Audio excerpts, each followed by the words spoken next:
So hello everybody, it's me, the excellent reviewer, and with 2018 almost over, 2019 is soon upon us, and with that means that the first big wrestling show is nearly upon us, and that is Wrestle Kingdom. And already the card looks to be pretty big, so let's talk about the card. First we have Suzuki Gun, which is Kanemaru and Desperado, against Roppongi 3K against LIJ, which is Bushi and Shingo Takagi, in a three-way match for the IWGP Junior Tag Team Championships. And this is going to be a good match. These three teams are incredible, but there can only be one IWGP Junior Tag Team Champion. And I think that Bushi and Shingo Takagi are going to take that.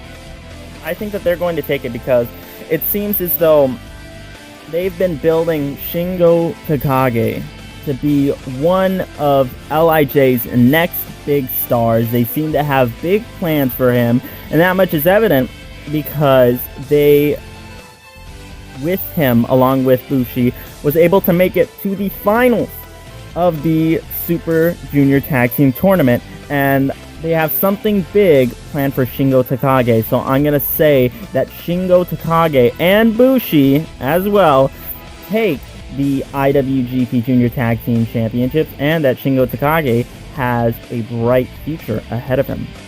We also then have Kushida, the current IWGP Junior Heavyweight Champion, against Taiji Ishimori, aka Bone Soldier, for the IWGP Junior Heavyweight Championship. And another big star Taiji Ishimori is.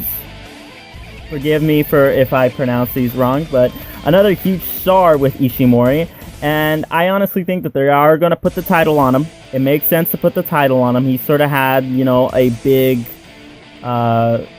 big push since he's come to the company. Not to mention, he has made it to the finals of the Best of Super Juniors, losing it to Hiromu Takahashi. But I think that they are going to put the title on him, and it makes sense because, look, Kushida's great. He's honestly great. He's already a legend as a Super Junior, and it was the best thing for them to do to put the IWGP Junior Championship on Kushida when Hiromu Takahashi got injured. So at this point, it makes sense for him to lose it, but not to mention, if Kushida wins it, what else is there left for him to do?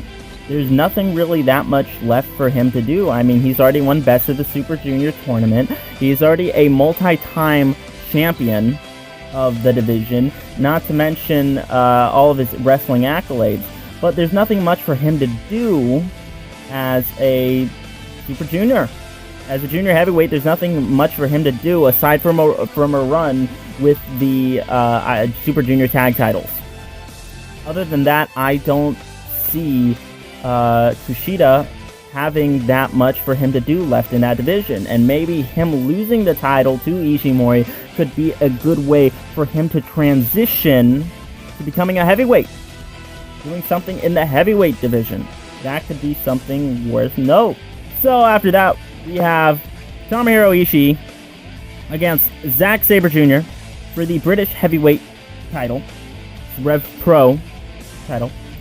And it's going to be a hell of a match, just because Ishii and Zack Sabre Jr. are some of the best workers today. And I love Ishii. He's given so much to New Japan and the business, and it would be great to see Ishii pick up the win, just because he's an overall great performer. However, I think Zack Sabre Jr. is more of a great technical wrestler. He's a great wrestler in his own doubt. I honestly don't know who to pick for this one. It could go either way, either with Zack Sabre Jr. or Ishii. I would be fine with either of them winning this title, just because as long as they give me a great match, that's all that I really care about. That's all that I really care about in this match. As long as they give me a good match, that's all I care about. Next, we have probably the most personal match on the card, being Kazuchika Okada against Jay White. Now, this started off on Destruction in Kobe, when Jay White attacked his former leader Okada after Okada and his match with Tanahashi for the Wrestle Kingdom briefcase. Gato came out to Okada's aid, took the chair from Jay White, and used it himself against Okada. Years of management and friendship thrown out the window in a heel turn that I would have never seen coming. And then one night, Okada lost his mentor, his friend, and his shot at the main event of Wrestle Kingdom. So Okada has revenge on his mind. However, this could be the big push for Jay White, who's been killing it in Japan, and in just a short amount of time, he's been wrestling some of the best that the world has to offer. So maybe this is his time to be arguably one of the best wrestlers going today. We also have, probably going to be in the main event spot, Chris Jericho defending his IWGP Intercontinental Championship against Tetsuya Naito. This is a highly anticipated rematch between the two. Their Dominion match was great, and it was highly unexpected that Chris Jericho would walk out with the IC title. I for sure did not think that was going to happen. And the one thing that could be expected throughout the most is this is going to be one of the most unique matches on the card. Let's see what happens between Tetsuya Naito and Chris Jericho, how they play off of each other. And we saw in their first match that they can do it wonderfully with each other. However, I don't think Chris Jericho is going to retain, because Naito, he's been on a bit of a downslide lately. And he has been for a little bit, and this would be the perfect way to re-elevate Naito. And Chris Jericho, he can move on to do something else. I personally don't think that he has long-term plans with New Japan, or if he does, it's a secret for now, but I don't think he is going to retain the Intercontinental Championship. And now we come to the main event. The main event between Kenny Omega, our current IWGP Heavyweight Champion, and Hiroshi Tanahashi. I'm going to say this right now, this is going to be the match of the night. Kenny Omega is arguably at the height of his career, putting on some of the best matches that he has had in his life. But there is one person that stands in his way that could derail everything, and that is the ace of New Japan himself, Hiroshi Tanahashi.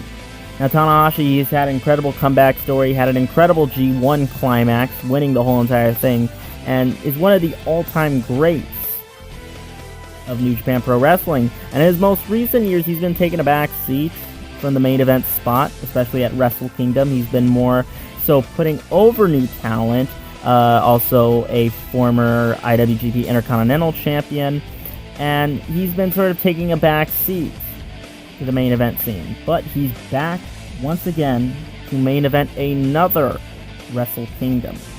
Now, the story going into this one, it seems to be that it's the new style of professional wrestling, Kenny Omega's, against the old style of professional wrestling, Hiroshi Tanahashi's, and to see which is truly better. And you know what? It's a good storyline. It really is. Kenny Omega and Tanahashi have a little bit of history with each other, although it's not like a huge and storied history. They still have a history with each other, and it shouldn't stop the story from being just great.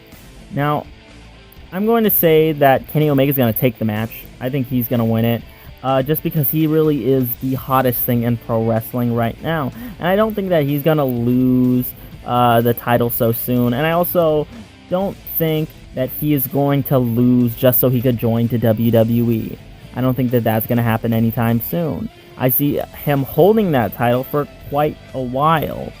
Also, Kenny Omega has the fact that the G1 briefcase, which Tanahashi has never been successfully cashed in at Wrestle Kingdom.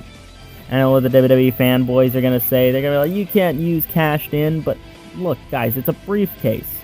What do you want me to say? I mean, do you think New Japan came up with this authentically? Look, regardless of that fact, I honestly think that this is going to be an amazing match, and probably the match of 2019. And that's been it, talking about Wrestle Kingdom. 13. These are the matches so far. This is what's going on so far in Wrestle Kingdom. I know that there's probably going to have something with the Never Openweight Championship. December 9th, it will be defended. Goto against Kota Ibushi. I see both of them probably having a rematch for the Never Openweight title. If Ibushi wins it, they'll have a rematch at Wrestle Kingdom. Other than that, there's nothing really else on the card, except for, of course, the New Japan Rumble, and probably a couple of other matches. But this seems to be the card so far.